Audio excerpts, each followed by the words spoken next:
Hello, everyone, and welcome back to the Blabbering Mimic podcast. I am your host, co-host, one of the hosts, DM number one, Adam. And I am DM number 2, and I am Chris. And we didn't record last week because, Yeah, well, you're broken. I sneezed. I sneezed, dislocated my shoulder. That is a whole thing that I've got going on, and yeah, so a week off. You were dying. I was dying. I had a migraine. The heat's been fucking ridiculous in the UK right now. Yeah, bad. I say bad. Obviously, it's warm. Like, someone just cast a fireball on the entire country, and it's like, whew, sweaty. But we're back. We're back. We're actually in the same room today. Yes. Yes, we are. You and your other half have came over. I don't know what the arrangement was. I think they're dyeing hair, and we were like, hey, it's Monday. There you go. Let's get on it. So, last week, you had the Mystic class from Unearthed Arcana. Oh, God, yeah. Last week, 2 weeks ago. 2 weeks ago. Yeah. Last time. Yeah. And that is what we sat through for an hour. So today we're going back to the old form. We've done Cyberpunk, we've done a whole ass class. Yeah. Now we're going back to it's just us two talking about topics. Yeah. And the first topic I would like to bring forward to you is immersion. What gets you as a player immersed, and what do you do as a DM to try and immerse your players? Ooh, that's a good one. So as a player, to be immersed, this sounds really stupid, but obviously I've got a very common northern accent, and we play with people with accents kind of like I say, like ours, like my partner's from Brighton, your partner's from Loughborough. Yeah. So that there's three of us at the table that talk like us, and obviously those. But something that like really helps me with immersion as a player is to give my character a voice. Now, I'm not saying, obviously, this works for anyone, you don't have to do a voice for your character. Of course not. But for me, first of all, because I just like doing silly voices anyway, I do them normally. But to give my character a voice, it helps me differentiate between player me, character me. Yeah, I find as a DM as well, that helps me differentiate between player you and character you. If you're asking me a question in your voice or your character's voice, and I know whether or not you're asking me or the NPC. Yeah. But as a player, what can the DM do to get you immersed? From you're sat down at the table, you've done everything you can do on your side to make you immersed. Yeah. What can the DM do to immerse you? See, that's a tough one, because I know as a DM, when I DM in surroundings and things like that, I feel like that helps my players. But as a player, I kind of don't always need that. I just need certain cues, I guess, and like I'm in that world anyway. One thing you do is obviously explaining what's around us.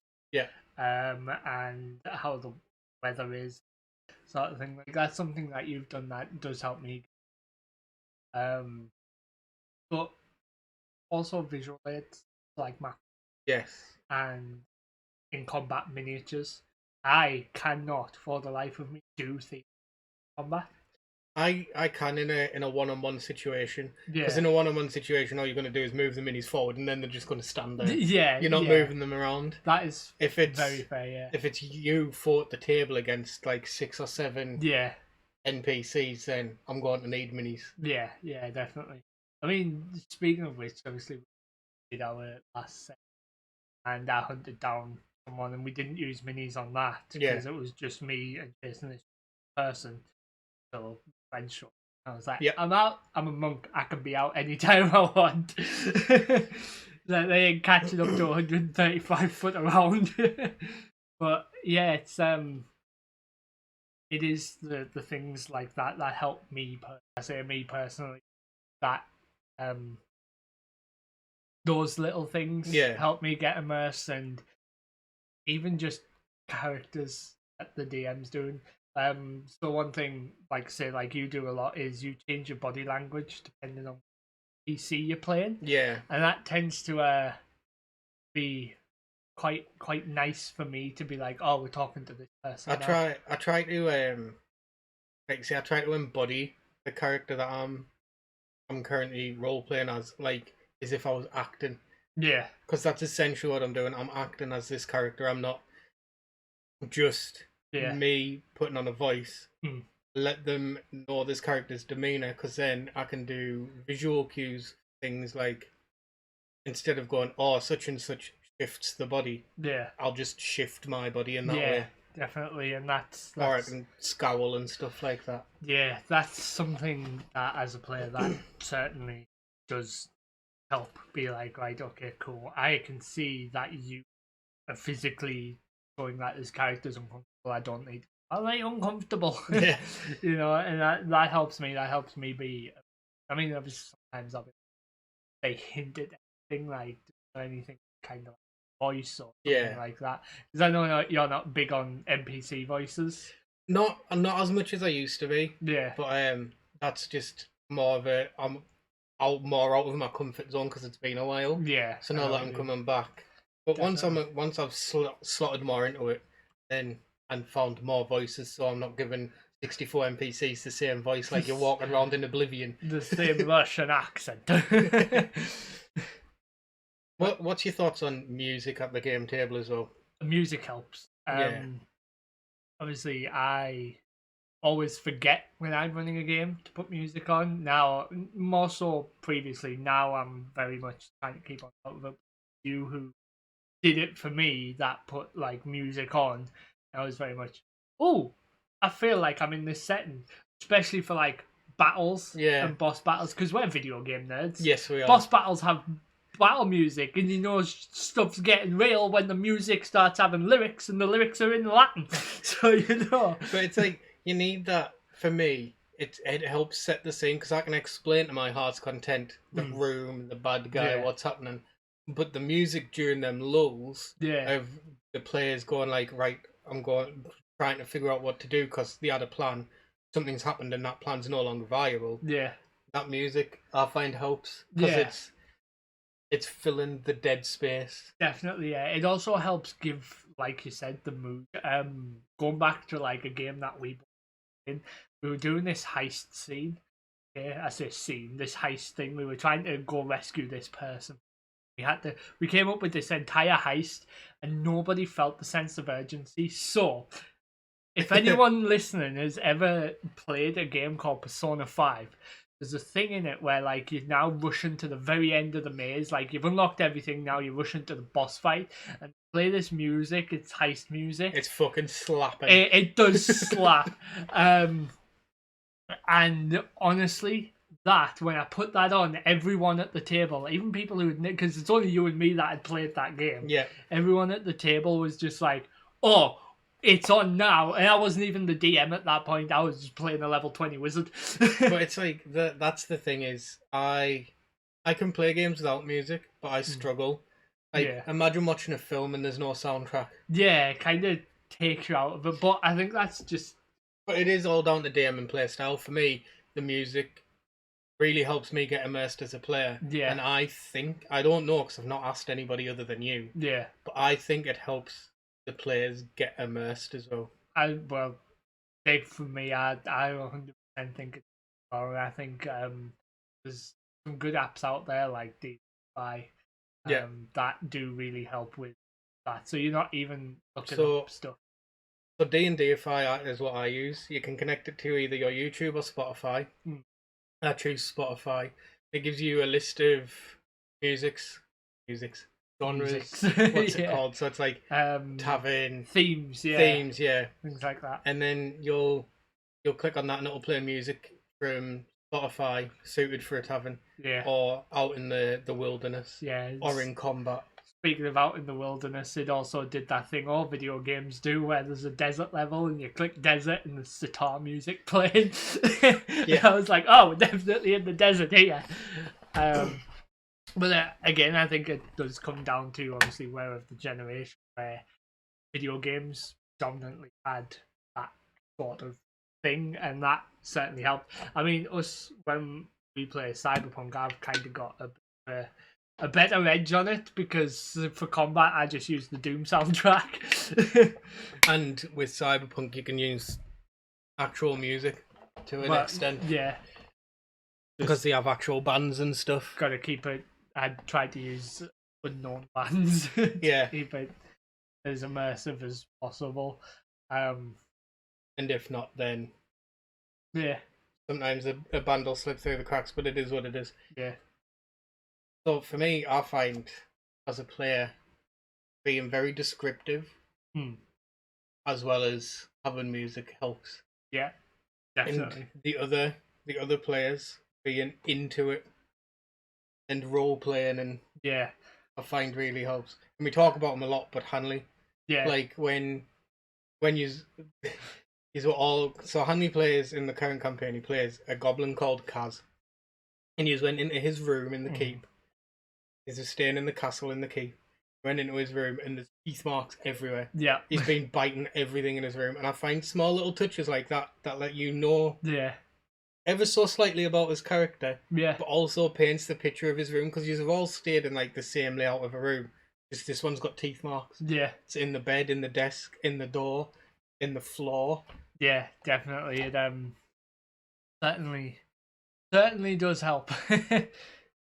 So yeah, I think I just wanted to touch on immersion, because immersion can be game breaking. Yeah. Really good or game breakingly bad. Yeah. For playing, because if you're not immersed in a campaign, definitely like what you're playing for. You know? Yeah, the last campaign me and you played together properly, which is the one that you've just been talking about, where you level 20 wizard. Yeah, I struggled to get immersed in that. No, I get you. I did too, but obviously, there was more reasons than just not having music, because everybody was more or less into it at the table. Yeah, but there was certain things, DM etiquette wise, that I wasn't a fan of, like reading a book during a game. Yeah, or playing mobile games when you're meant to be DMing, like small little stuff like that. Like, as a player, I mean, I'm not condoning it. As a player, you shouldn't be reading a book or playing games unless there's like a big drawn out scene or characters. Then as a DM, I would let that slide. As a player, you can kind of get away with not being there. As a DM, you're focused on everyone, even if your players, because in your game, our like players, we role play and bounce off each other so much, to a point where you could sit there for 20 minutes, not say a word, just watch us all play out in character. Even when you aren't together. So you had yesterday when we played, you had Demaya and Azriel go off together. Yeah. And you and Kaz go off together. Yeah. And you four role playing amongst yourselves. Yeah. Without cutting across each other. Yeah. Granted, we'll be honest here, me and Kaz, some of it wasn't canon roleplay. No, but it was funny. Like, so, he's still role playing. It wasn't canonical because it was to do with something that was happening in the other two situation, and you were playing on it. Like, imagine if this was happening. Yeah, but you were role playing while doing it, and it was funny. Yeah, bear it in mind. For say, Kaz has the highest intelligence in the party, and I have the lowest intelligence in the party. Me and Kaz, we bounce off each other so well. Agreed. But when, like, you'll have, say, Demaya and Azriel together, our fighter and our bard together, they bounce off each other really well in a different way, on the fact that those two characters don't particularly enjoy each other's company. Yeah.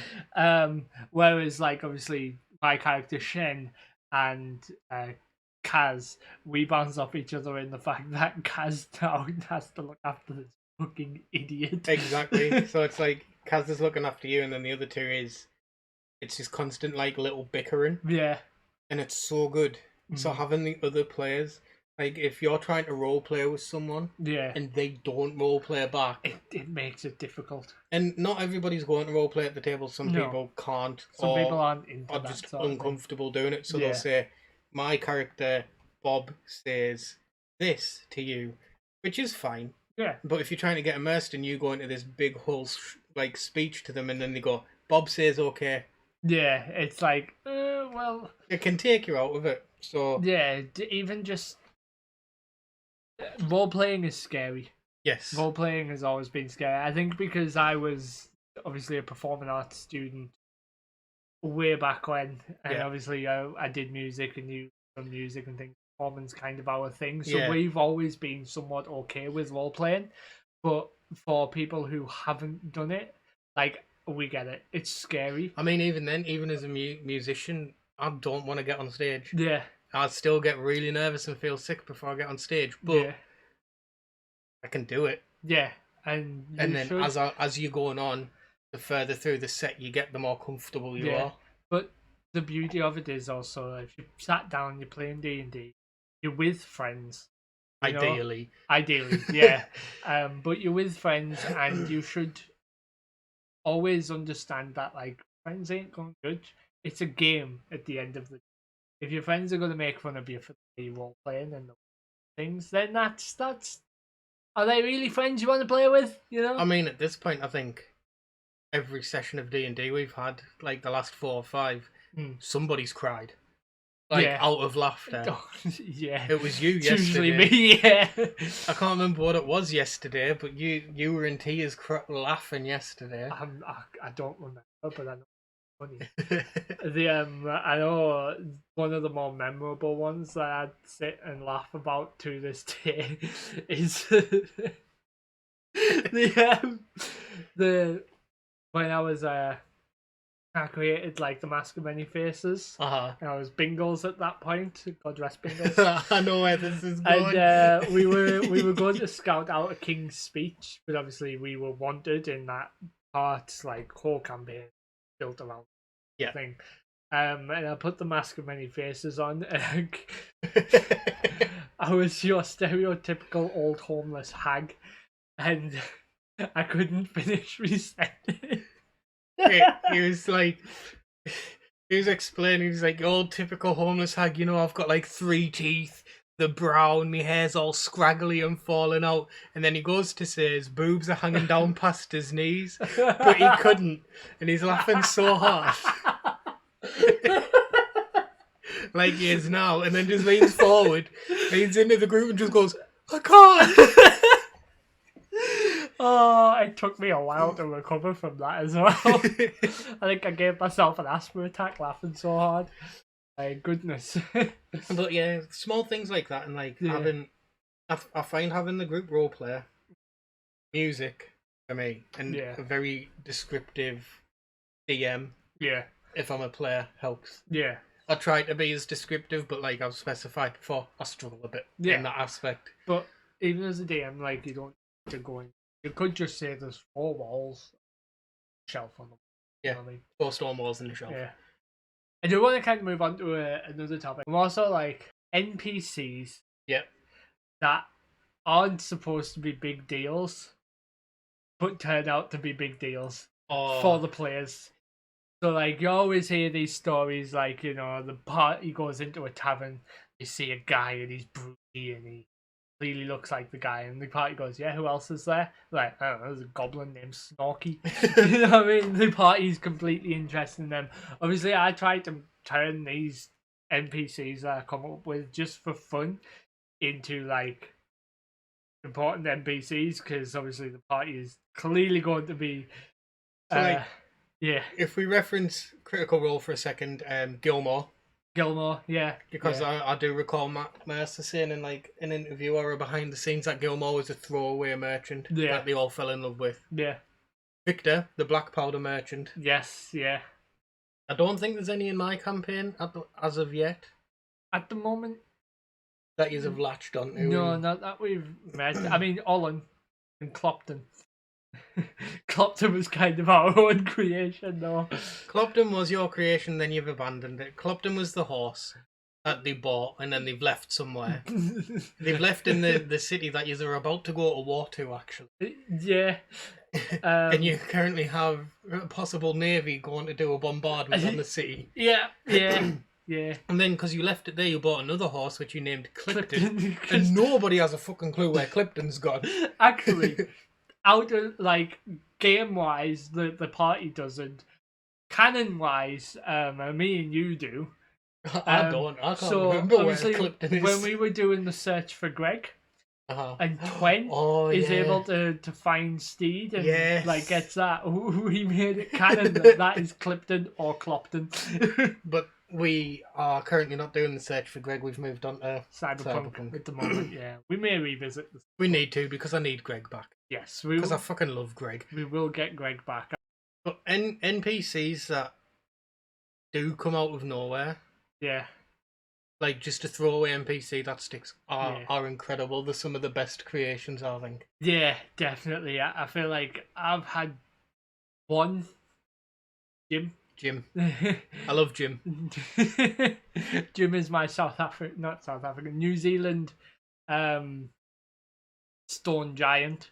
Who else? Who else have we had? Oh, Jeremy and Cyberpunk. The butler from Cyberpunk. The butler. Yeah, but I love random NPCs that your players tend to latch onto, because it's a bit of fun for me as a DM. You know, just like, here's a dumb NPC, now, I guess. What's your thoughts on an NPC that you've put so much work into? They've got a massive long backstory. Yeah. You're like, this is going to be a really important NPC. You plop them in the world, and the party go, okay, and continue on straight past them. Yeah. So does that hurt you or not? It does. It does hurt me. So I had this entire thing. Very first campaign that, like, here is royal badass Blaze. Okay, he was my pyromancer sort of thing, and I was like, this guy is the coolest. I love him. Show up and help when things get dire, because no one in our party was a healer.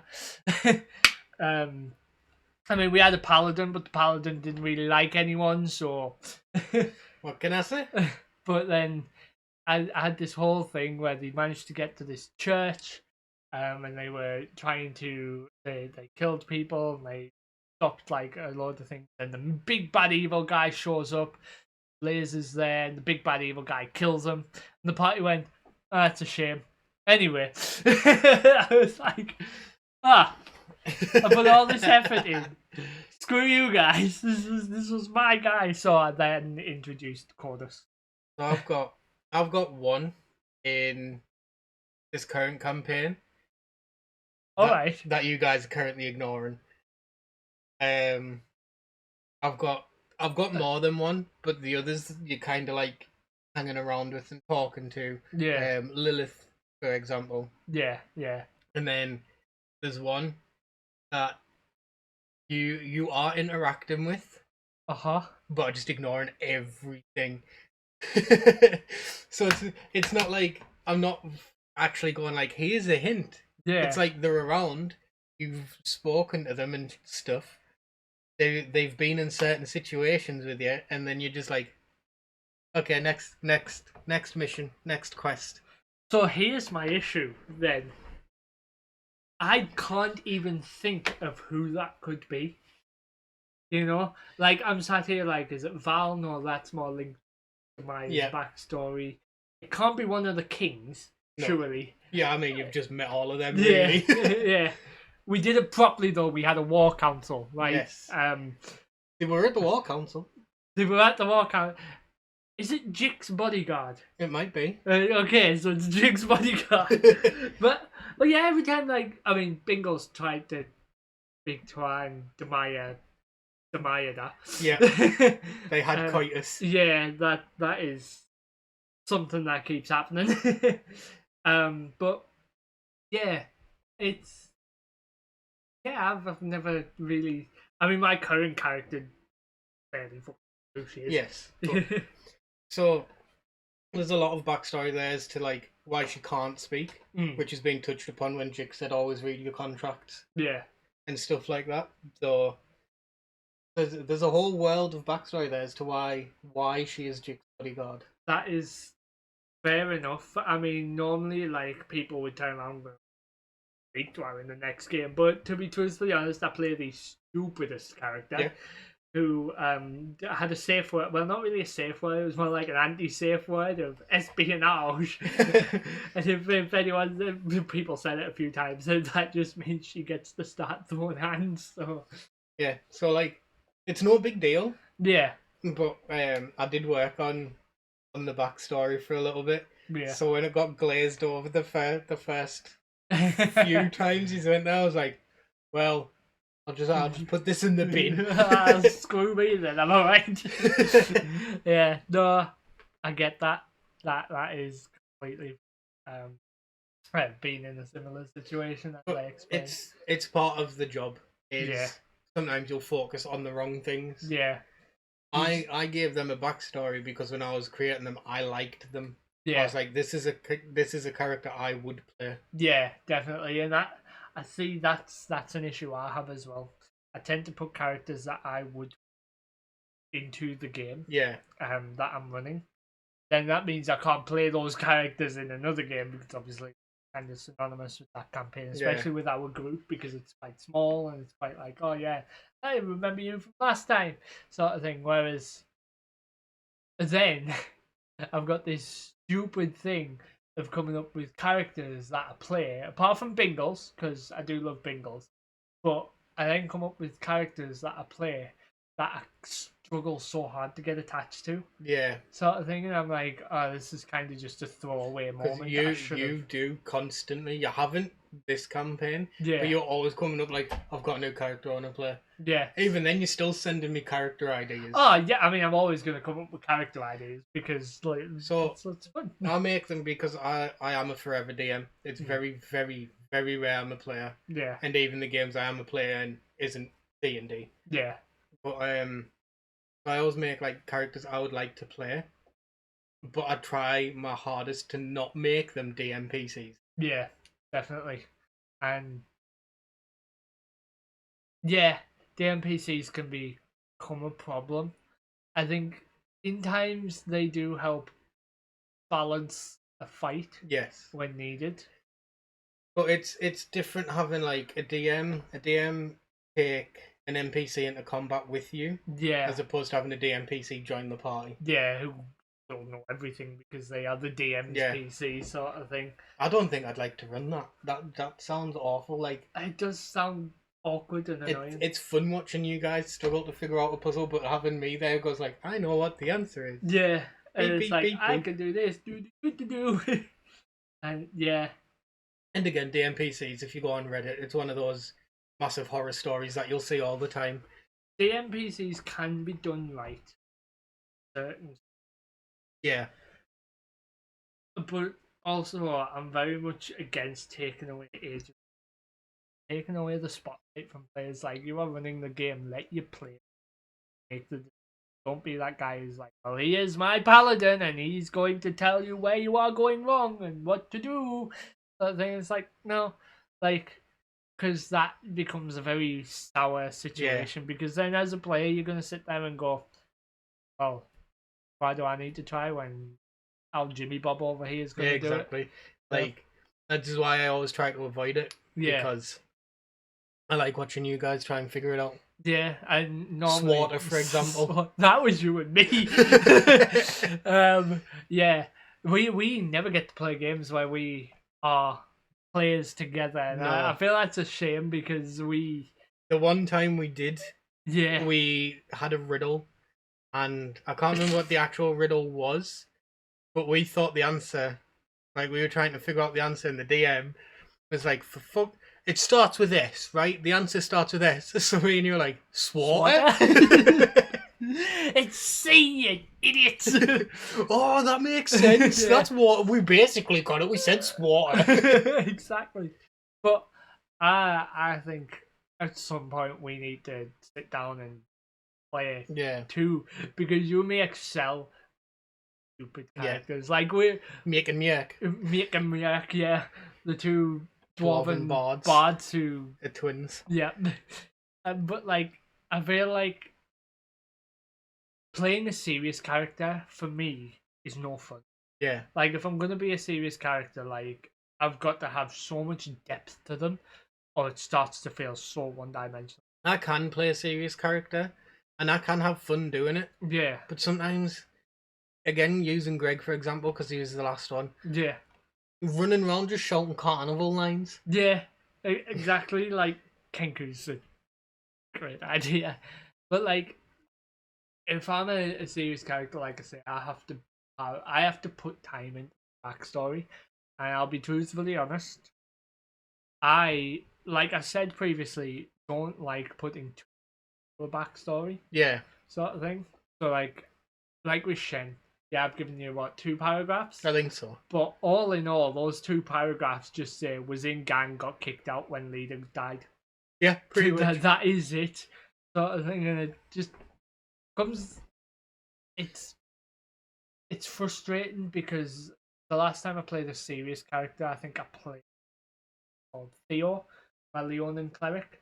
Played him for 2 sessions, and I was like, this feels so one-dimensional.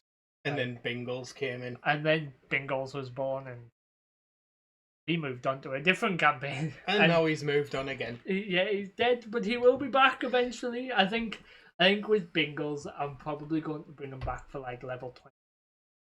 Yeah. If anyone decides to run a one shot, or like if I ever decide to go to like a D&D Adventures League, which is probably unlikely, I'll play Bingles. Yeah. But other than that, like, yeah, nah. So, moving on. Okay. Hopefully this will spawn some more topics. Yeah. For us to talk about either today or in the future. Okay. But I have one final topic, a discussion. Okay. Something that you have experienced firsthand and I have not. Right. Poor DMs. And I don't mean so as a DM, a lot of people are like, I hate having rule lawyers at the table and stuff. Which yes, that sucks. But I don't mind having another DM at the table. So having you at the table, if I don't know a rule, you might. Yeah. And you can be like, oh, it's this, to save me looking it up. Yeah. And vice versa. When I'm at the table and you're DMing, I've saved you some rules. Yeah. However, you have been in a game that had 2 actual legitimate dungeon masters running it. What's your thoughts? How was that experience? What's your thoughts on double DMs? So, because to me it sounds, why would you want that? Why would you? So I can see where the idea comes. I'll give my overall thoughts first. I'll go into my experience, so I can understand where the idea comes from. And I feel like if you've got 2 people who are on the same wavelength, and to the same idea about how it's going about, you can split the responsibilities up. Like if one's really good at world building, explaining, the other's really good at like PCs and combat, then you can split those things up, and that works. I get that if like someone, 2 people want to be a DM and they're working together, that works. However, when it comes down to that argue and kind of don't agree on everything, that's where it becomes a bit no, it shouldn't be a thing. Personal experience. Now, I'm not going to sit here and just bash people. This is not what I'm about. And truthfully honest, these were my friends at the time. Don't talk too much anymore, but that doesn't matter. So when it came down to having 2 DMs, the very beginning was okay. Now, I have a lot of issues with that campaign in general. I struggled to find footing. I ended up having to kill off a character on purpose, which, as a player, you should never do. You should never go out of your way to kill a character, just so I can play something that was a bit more fun and less handcuffed. Yeah. So the game itself, the players felt handcuffed. Unfortunately, I have a big voice, and I'm the one that says that sort of thing a lot, because I understand that if you're not happy with something, you need to turn around and tell the DM. As a DM, I appreciate it, and it caused a few arguments, and it was a bit but the actual 2 DM situation, now there was bickering amongst them, NPCs, they both tried to voice the same NPC, and it got very confusing very quickly when one was saying one sentence and then the other, and it was like, are you two just having a conversation with one guy here?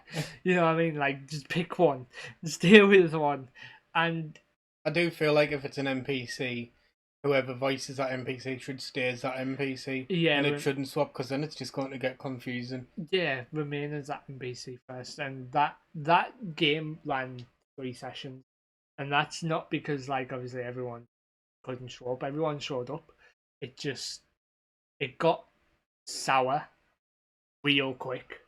Now, don't get me wrong, I feel like if you and me were to run a Core DM game, Yeah, we would even butt heads, and we have a lot of the same ideas. yeah, we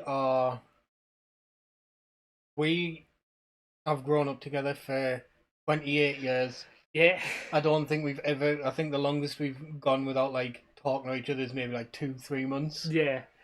and we're on the same wavelength all the time. Yeah. But we are both still very stubborn and butt heads on certain situations. Yeah, and it just, I feel like Core DMing it's a toxic situation waiting to happen, and personally, I just anybody should do it. Yeah. But that's just So for me, what I gather is it sounds like the DMs would have to do a lot of planning, yes, and in doing that planning, for it to actually work, it'd probably have to be railroaded. Yeah, 100%, and that's what it felt like. It felt like everything was railroaded, because if we were to go somewhere else, it then devolved into chaos.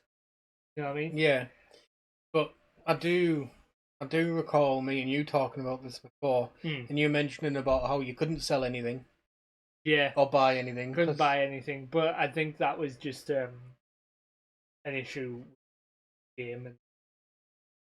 Because I know you were saying that every single shopkeeper was, instead of giving you a price, was saying what you got. Yeah, it was like, how much is this? How much you got? And it's like, no. You've sat there, made a map, and come up with trade routes, but you can't come up with a price list. Like, come on, there's all book with it in. Like, just make something up. Just make something up. Exactly, just make something up. It was frustrating, and then, like I said, the characters themselves. So that game itself it just felt like we were having our legs kicked out from under us. Yeah. All the time, and it's like, I got the concept and the idea, and it was a great concept and a good idea. It just didn't work because when I go to play D&D, I'm going to be a blood hunter.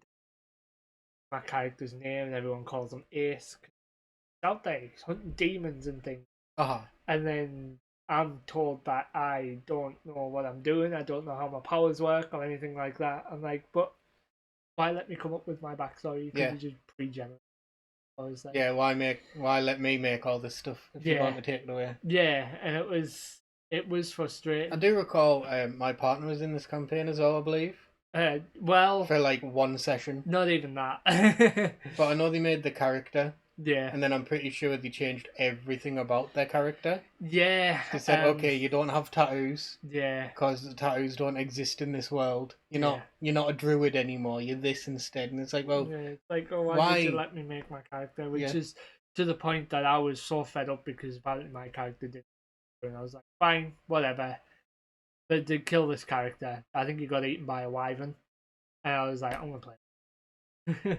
I'm going to at least make it fun for myself. And that was an issue because I turned around and I said, look, this isn't fun anymore. Yeah. Like, and which I was replied with, I don't want to do. I was like, well, no, because I'm not having fun. Why would I keep playing? Yeah, and it's just, I don't know. Like I say, I'm not going to sit and rag on it because I'd beat dead horse, but I think it can be done well. I wanted your opinion on it because I know you've been in that situation. Yeah. And Core DMing sounds very wild. Yeah. Now, going on to another thing that you said just around about that. ODM and I find mind-boggling. Don't do it. It's stupid. But that's just my opinion. If you find someone who can co-DM with someone and it is incredible, good on you. Jealous.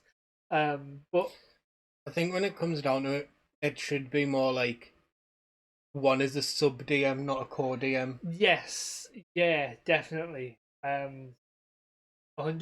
You should have the main DM and kind of fill in the blanks, sort of thing, and that's like I've essentially done it before when I first started playing.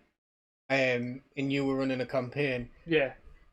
I took control of an NPC because that's good. It's funny because you were on about like there was a couple guys at the ship, like a couple guards at the ship, or sailors or someone something. had just gotten a ship and called it the Crimson Ore. Aye, and then he said, then you were a guard. Yeah. And said I wouldn't call my ship the Crimson Ore. Yeah. And then I think I just out of nowhere in a different voice said, that's what I call your sister. Yeah. And you let me just roll with it. And me and you had an NPC argument. Yeah. But that is a bit different. I think that's just due to our level of trust as player and DM. Our chemistry. Yeah. And because it just tickled me. So the thing is I didn't even say it as the NPC. Like I said it in a voice, but it was meant to just be throwaway. Yeah, and I was like, what'd you say? Because all gods have Cockney accents. But yeah. I'm not a fan of core DMing. I don't like the idea. Yeah. Although interesting, I wouldn't risk it because if it's two people who argue all the time anyway, it's going to go bad. That's why we coined the phrase Dungeons and Domestics because of that. So certainly one of those things. But going back to something that you said, rules lawyers. Now, I myself, unfortunately, I am a rules lawyer, and I'm very much like, actually, this rule is this, but I like to think I do it in a way that helps the DM. You do it every time you've done that to me, it's because I haven't known the rule and I've gone, oh, we'll just go with this, and then you're like, oh, actually, it's. Yeah. Like, oh, fair enough. Yeah. You've never done it when I've said, okay, we are going to do it like this. Yeah. You've never gone, yeah, well, it should be. I know. It's more so like, this is the actual rule, but whatever you're doing, I'm cool with. I'm gonna roll with it. You don't argue the point to where it shouldn't be. You don't argue to like, no, I'm not playing anymore because you've changed that one rule. Like, I've changed the rule because I think it fits better. Yeah, exactly, and that's it. I also understand that the DM's word technically is law. It comes down to it, like, because they're the one running the game. If they say a rule is a rule, then that's a rule, But I also like to just go, this is the actual rule. Are we going with yours or the actual rule? Because that helps me as a player going forward, know what I've got to do going forward. I'm effectively the same as you. Like, if I know a rule and you're like, oh, we'll do it this way, I'll be like, just so you know, this is how it is. Yeah. How we do it is up to you, but this is how it. I mean, take Cyberpunk for instance. Like, I got the exploding tens wrong, and you said this is the actual rule, and I was like, I like the one I came up with better. Yeah. So we're gonna go with it, and it's made it more fun. I think. Has. Because we're like, oh, who's going to roll like 2 10s in a row? And then we've had it the last time we played. I think we had 3 10s rolled in a row, 4 1s rolled in a row, then another 3 10s rolled in a row. Yeah. And we're like, what the fuck is happening over here?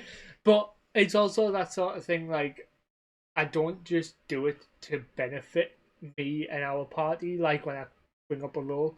I've also kind of put one of our party members in a real bad spot when I said, would his invisibility still be there when he's actually stood in front of a beholder? And you went, oh, shit. Oh, yeah, the anti-magic cone. Yeah. And the party understandably can't speak violently. The party understandably went, what are you doing? And I was like, look, right, he would tell me, so I've got to tell him. I would, because I know how beholders work. Yeah. But when I'm running one and I'm trying to keep track of everything else, I forget small little mechanics like the anti-magic cone. Yeah, as a DM, you got a lot to keep track of. So it's one of those cases of like, if there's a player at the table who knows the rules and has read the books many a time. Sado, I get it, but who has done that many times just to kind of familiarize themselves with the rules.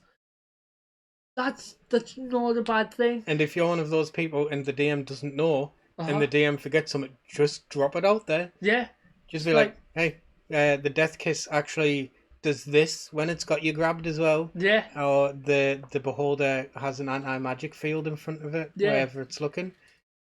Like, don't argue with the DM, but pointing things out is always a good shout. Like, if you're going to sit there and go, no, the rule's this, we need to do it this way, like, get out. You know what I mean? Stop rules is written. I dislike. Yeah, it's very much rules as interpreted, because it even says in the book, I'm sure it does in the DM manual, like, you have to take these rules and make them however you want them to feel. There's a story of first edition. Somebody was having trouble with a ruling for him and his party. Yeah. And I think he ended up... how true this is, I don't know. It's just a story I've heard. Yeah. I can't remember where I heard it. It might have been an interview with him or someone, but possibly he rang Gary Gygax. You know Gary Gygax, you know, just the guy who invented D&D. The guy who made it, yeah. And he rang Gary Gygax and he's like, yo, I'm having some trouble with a ruling. Blah, blah, blah, blah, blah. Yeah. And Gary Gygax goes, well, what did you do? Yeah. And then he said, oh, I did this. And then Gary Gygax went, well, that's the right answer. Exactly, yeah. So if the creator of D&D is saying rules is interpreted... Yeah. Do Ray, not Raw. Rules is interpreted is greater than rules is written. Yeah. And rule of cool is greater than the both. Yeah, definitely. As long as it rule of cool fits. Yeah, make sure rule of cool fits. Like, if you're going to say, like, if you're an NPC, not NPC, PC, one of your players goes, oh, well, I've got 19 strength, I'm going to uproot this tree. Uproot this tree. Uproot this tree, and start swinging it about. It's kind of like, you know, I don't think you are, Sunshine. It's a fantasy world, but keep it realistic. Yeah, like, come on. Unless they're a Goliath, then... Yeah, but then it depends on the tree. They're not going to pull a Californian redwood out the floor, are they? Well, yeah. Unless they've hit that point where they've got 26 strength there, but like, yeah, go on then. But even then, you can't go past 20 unless it's certain magical items. Yeah, and Goliaths, I think, Oh, they might get 2 or something. I don't know. It's something like Who knows? Yeah, I don't have a book, and I have never played a Goliath, so I also can't be bothered to go downstairs and grab one.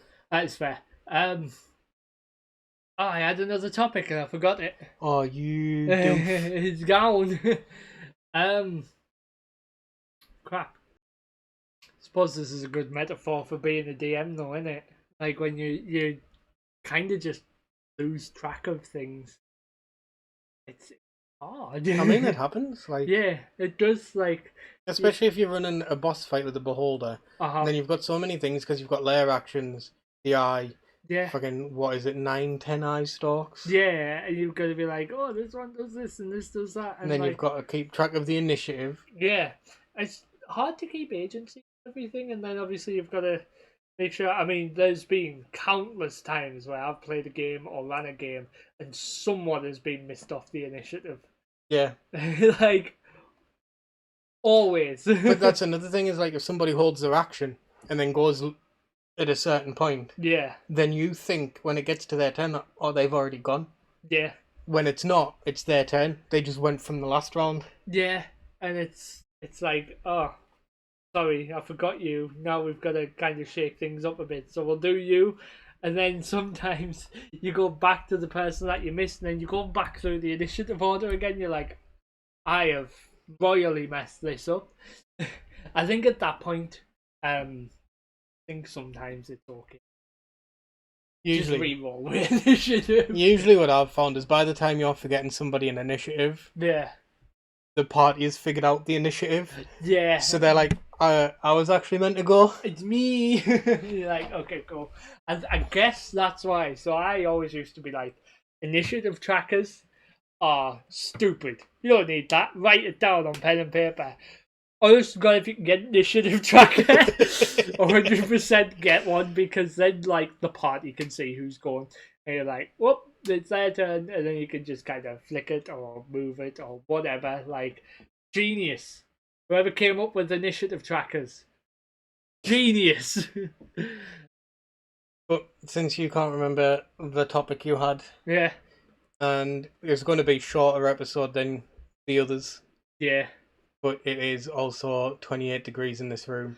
and we are dying. I am on lots of medication to stop the pain. I've literally sat here, right? I've got like a Hawaiian shirt on. Thought, my guys, it feels like I'm stood in front of a level 20s, 9th level burning hands. Like, it is. So we will end it there. This will go out on Sunday. And for everybody who listens on Spotify and watches on YouTube or likes and subscribes, and all a massive help. And I can't speak for Adam, but I appreciate each and every one of you. No, I definitely do. It's been a pleasure doing it. Actually, it's just a lot of fun. A lot of creative freedom for us. Yes, and we can finally talk again, because like we said in the first episode, this is basically the entirety of our conversations. Yeah, no, because we're doing this and people are listening, we see you. We get to actually just talk as friends about D&D and other stupid stuff like that, because we've been wanting to do this for a while. And I mean, we don't technically podcast that we're doing this sort of thing. We don't go, oh, look, we've done a podcast. We just kind of do it because we want to, and if people listen, then it's really nice for us, and we're like, oh, people actually listen to what we say, whether or not you like or agree or think our voices sound stupid or stuff like that. Look, we're from the northeast of England, right? We can't help the way we sound. The actual northeast, not Manchester. The actual northeast. We're from some silly little coastal town. And if you dislike us or do like us or think our voices sound stupid, let us know. Tell us in the comments. Tell us what we can do to try and make it better. I mean, if y'all want me to sit and talk like this the entire podcast, I mean, I can try. But please don't.